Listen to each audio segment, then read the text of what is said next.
Channel, nako po, eto, pinatunayan lang po, mga kabida, ni Vice President Sara Duterte, na siya po ang pinagkakatiwalaan po, na opisyal po ng gobyerno, mga kabida.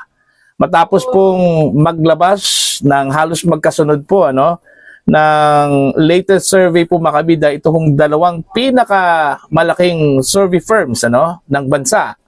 Ito hong SWS at saka yung Pulse Asia po, kahapon po ito, mga kabida.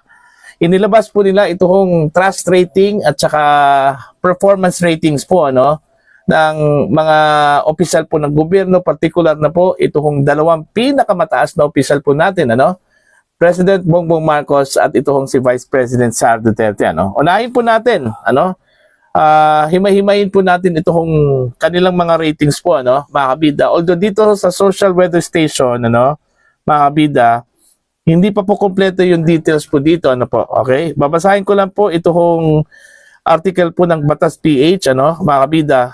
Social Weather Station or SWS has released its latest survey on the trust and performance ratings of top Philippine government officials for the first quarter of 2026, including those of President Ferdinand Marcos Jr.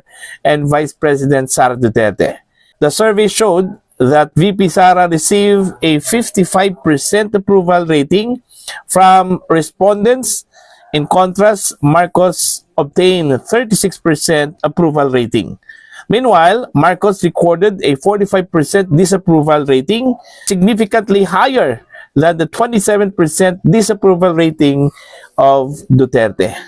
So, approval rating po, ang inilabas at disapproval rating po, ang inilabas po, mga kabida, ng social weather station po. Although hindi pa po kompleto itong kanilang data po dito, mga kabida, pero dito ho sa Pulse Asia po, mga kabida, meron po silang inilabas po kahapon, na survey from February 27 hanggang March 2, 2026, po, mga kabida.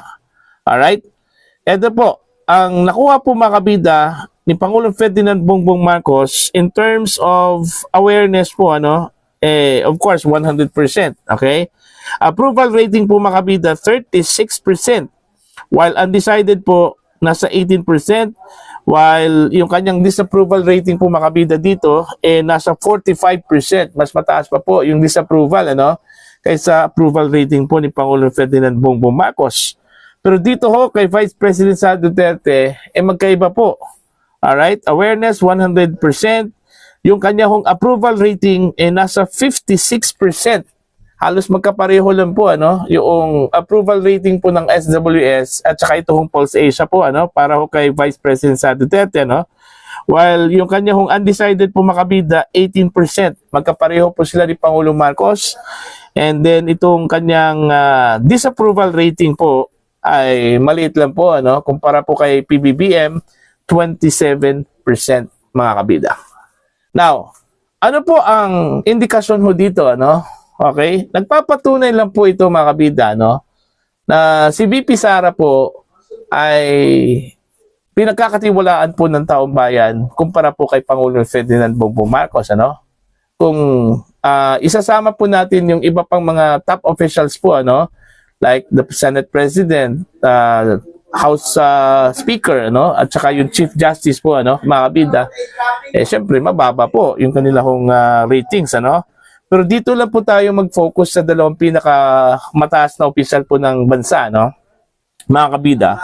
Again, pinatunayan po ng Vice Presidente, mga kabida, for the last several surveys o latest surveys po, mga kabida, nanguna po itong si VP Sara in terms of trust at saka itong approval, performance ratings po, mga kabida, po. Okay? Pati nga yung presidential survey po, wala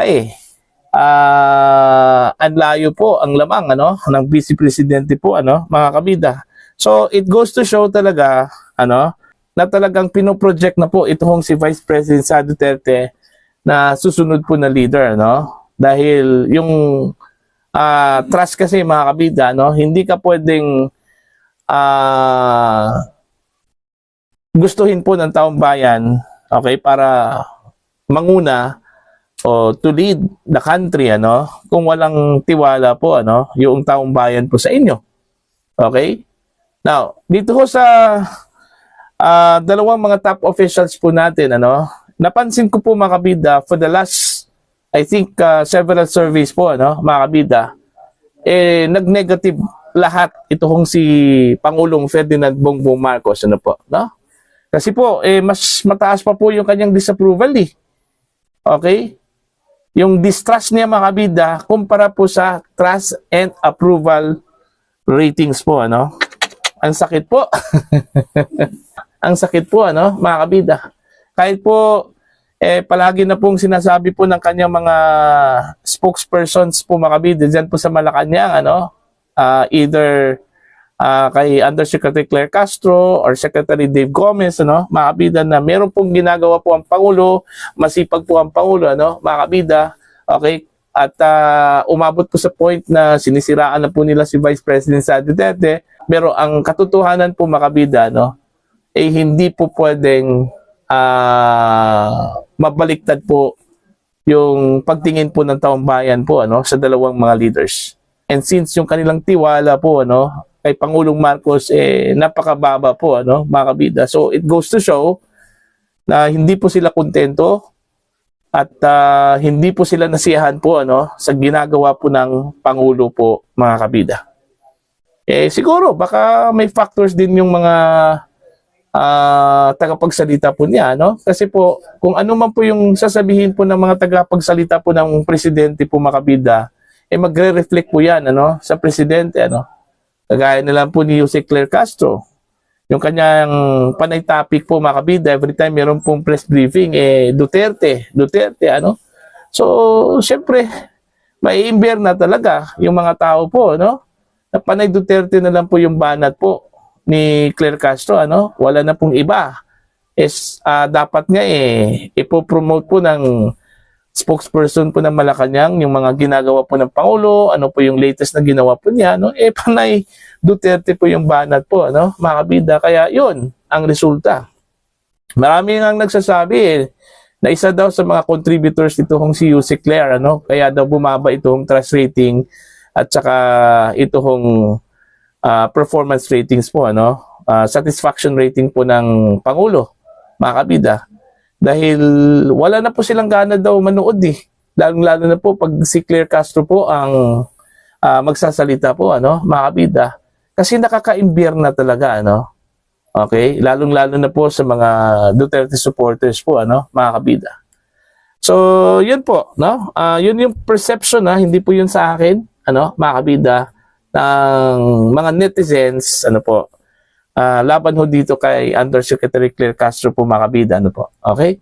So, parang ano lang to, parang nadadala po ang Pangulo po dito, ano, mga kabida. Naapektuhan po ang Pangulo, okay, sa the way o sa style, ano, ni Jose Claire.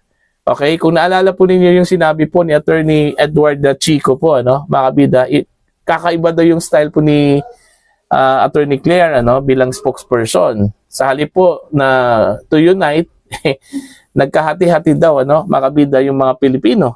Okay, very divisive daw, sabi po ni Attorney Chico po, ano, mga kabida.